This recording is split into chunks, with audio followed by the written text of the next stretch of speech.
Merci. Président, Excellences, distingués délégués, Mesdames et Messieurs, au cours d'une année où j'ai été contrainte de devenir une chroniqueuse réticente au génocide, je ressens l'obligation de commencer par rendre hommage aux victimes et aux survivants de tous les génocides, passés et présents, y compris les peuples autochtones américains, tels que les Lenape, gardiens originels des terres sur lesquelles cette institution est établie. Comme le survivant de l'Holocauste italien Primo Levi nous le rappelle, c'est l'amnésie du passé et l'effacement de ses victimes qui permettent à l'histoire de se répéter. En mars, 2 mois après que la Cour internationale de justice ait reconnu un risque plausible de génocide à Gaza, j'ai informé le Conseil des droits de l'homme qu'il existait des motifs raisonnables de croire qu'un génocide était en cours. Au cours des mois suivants, la Cour internationale de justice a indiqué à 2 reprises de nouvelles mesures provisoires contre Israël. Le Conseil de sécurité a ensuite ordonné un cessez-le-feu, puis la même Cour a déclaré la présence d'Israël en Cisjordanie, à Jérusalem et à Gaza illégale, et à y mettre un terme inconditionnel et total le plus rapidement possible, ce que l'Assemblée générale exige d'ici le 17 septembre 2025. Et pourtant, l'assaut sur Gaza s'est poursuivi, s'intensifiant et s'étendant même au-delà de Gaza. Permettez-moi de partager quelques-uns des développements horribles avant de replacer ce génocide dans son contexte. À Gaza, les bombardements incessants d'Israël, les tirs de snipers et d'artillerie touchent indistinctement toutes les catégories de population. Journalistes, étudiants, universitaires, médecins, infirmiers, personnes en situation de handicap, individus cherchant de la nourriture ou un refuge, ainsi que les travailleurs humanitaires, y compris le personnel de l'ONU, même dans les zones dites humanitaires. Des chiffres prudents indiquent que l'assaut israélien sur Gaza a tué, blessé, mutilé ou enseveli sous les décombres au moins 155 000 Palestiniens. Des familles entières ont été exterminées, des femmes enceintes et plus de 700 bébés parmi les 17 000 enfants massacrés. Gaza est aujourd'hui un champ de ruines, d'ordures et de restes humains où les survivants s'accrochent à la vie dans un contexte de privation et de maladie généralisée. Les Palestiniens piégés là-bas ont vécu un niveau de violence jamais vu nulle part ailleurs en ce siècle. Prisonniers torturés et violés sadiquement, corps mutilés et profanés empilés et laissés en décomposition dans la rue, destruction des maisons, violation de la vie intime, des mois de déplacements forcés incessants à travers un territoire rendu inhabitable. N'ayant nulle part où fuir, peu d'accès aux produits de première nécessité les plus essentiels, absolument rien à retrouver. Et tout cela par dessein.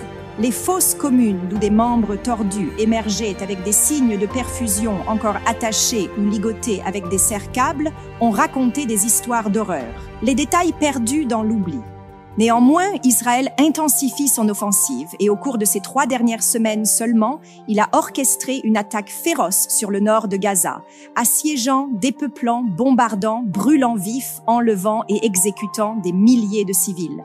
Fait inquiétant, des schémas similaires se sont étendus en Cisjordanie. Depuis octobre 2023, les forces israéliennes ont effectué plus de 5500 raids et ont escorté un grand nombre de plus de 1000 colons violents, attaquant et tuant 735 Palestiniens, soit 10 fois le taux de mortalité annuel sur 20 ans, et tuant parmi ceux-ci 167 enfants, ce qui représente un 5e de tous les enfants exécutés au cours des 24 dernières années.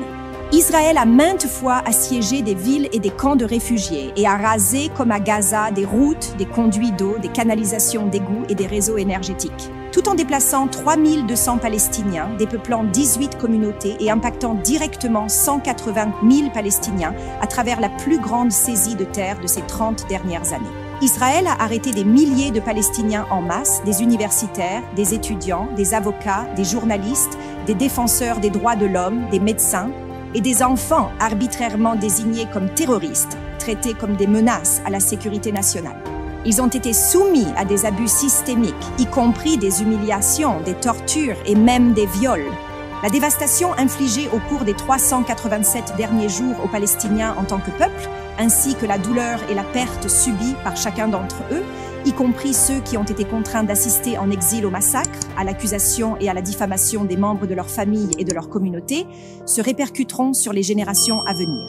Il s'agit d'un outrage à l'humanité et à tout ce que représente l'ordre international fondé sur le droit après la Seconde Guerre mondiale. Ces événements confirment mon opinion selon laquelle Israël mène effectivement une campagne génocidaire contre les Palestiniens. Le crime de génocide consiste en des actes accompagnés d'une intention de détruire en tout ou en partie un groupe national, ethnique, racial ou religieux, alors que la destruction du groupe est interprétée en termes physiques ou biologiques. La jurisprudence, depuis le procès Eichmann au Rwanda et à l'ex-Yougoslavie, déduit l'intention des actes visant les fondements mêmes du groupe, y compris l'imposition de conditions de vie menant à une mort lente et la destruction de l'esprit, de la volonté de vivre et de la vie elle-même. Lorsqu'il s'agit d'évaluer l'intention, et en particulier l'intention de l'État de détruire un groupe, nous devons nous rappeler que le génocide est un processus et non un acte unique. Il comprend une pluralité d'actes et d'actions. Donc, la clé réside dans les fils singuliers d'intention qui traversent l'ensemble du comportement collectif. Et en accord avec la jurisprudence, mon rapport évalue l'intention d'Israël en tant qu'État de détruire le peuple palestinien de manière holistique par le biais d'une approche à 3 volets. En considérant l'ensemble du comportement israélien à l'encontre de l'ensemble du peuple palestinien en tant que tel sur l'ensemble du territoire palestinien qu'Israël occupe illégalement depuis 1967, la totalité des actes comprend tous les crimes, depuis l'incitation génocidaire des dirigeants israéliens à détruire Gaza dans son intégralité, y compris ceux visant prétendument à libérer les otages et à éradiquer le Hamas, jusqu'à chacun des actes qui ont été exécutés en vue de cette destruction.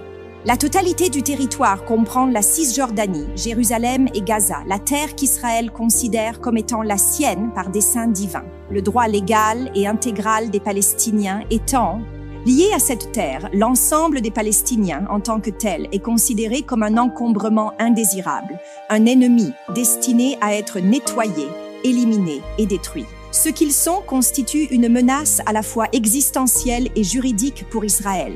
La terre révèle une image d'intention génocidaire, où la terre est centrale pour comprendre l'intention qui guide l'État. Un conflit inhérent existe entre Israël qui cherche à acquérir plus de terre et les Palestiniens pour qui la terre est la base de leur existence. Pour les Palestiniens, la terre n'est pas seulement le lieu où ils vivent. Comme tout peuple autochtone, la terre est ce qu'ils sont et c'est ce qui oriente l'État colonial de peuplement vers le besoin d'éliminer les autochtones. C'est le contexte du cadre colonial de peuplement qui guide la conduite d'Israël dans le territoire palestinien occupé depuis 1960. Le déplacement continu, la dépossession, la subjugation, l'oppression constituant une myriade de violations de chaque droit humain. Et les événements brutaux du 7 octobre ont donné l'impulsion nécessaire pour avancer vers l'objectif d'un grand Israël, et des plans ont été élaborés en profitant du brouillard de la guerre. Le traumatisme profond subi par les Israéliens ce jour-là et la rage qu'ils ont éprouvée sont tout à fait compréhensibles. Mais l'approfondissement et le développement d'une hostilité profondément enracinée à l'égard des Palestiniens appellent à l'anéantissement et, à l'instar d'autres génocides, à la vengeance qui s'ensuit. L'atmosphère paisible a préparé les soldats à devenir des bourreaux consentants de la destruction odieuse requise ce jour-là. Et les 12 derniers mois ont confirmé cette dimension collective du crime de génocide. Les institutions de l'État d'Israël, système autoproclamé d'État de droit, l'exécutif, le Parlement, les tribunaux ont échoué à contenir et à redresser l'abus de pouvoir. Au lieu de cela, ils ont ensemble contribué à l'avancement de la catastrophe actuelle. Et bien que les tribunaux internationaux tiendront, espérons-le, les individus responsables, la responsabilité de l'État doit être comprise et évaluée en tant que telle, et cela ne peut attendre. Cela aurait déjà dû être arrêté par le Conseil de sécurité en octobre dernier, après 3 avertissements précoces émis par des dizaines d'experts indépendants de l'ONU, lorsque la Cour internationale de justice a adopté sa première série de mesures provisoires, lorsque j'ai présenté mon premier rapport, ou avant que Rafah ne soit envahi, ou avant l'invasion du Liban. Et à la place, le silence, ou pire, la justification d'un petit nombre d'États, mais très influents, dans cette salle me laisse complètement sans mots. Et pourtant, tant qu'il y a des vies à sauver, il reste urgent d'intervenir pour prévenir de nouvelles atrocités qui marqueront encore davantage l'histoire de l'humanité. Que ce moment soit maintenant. Cela conclut mon intervention, Excellence.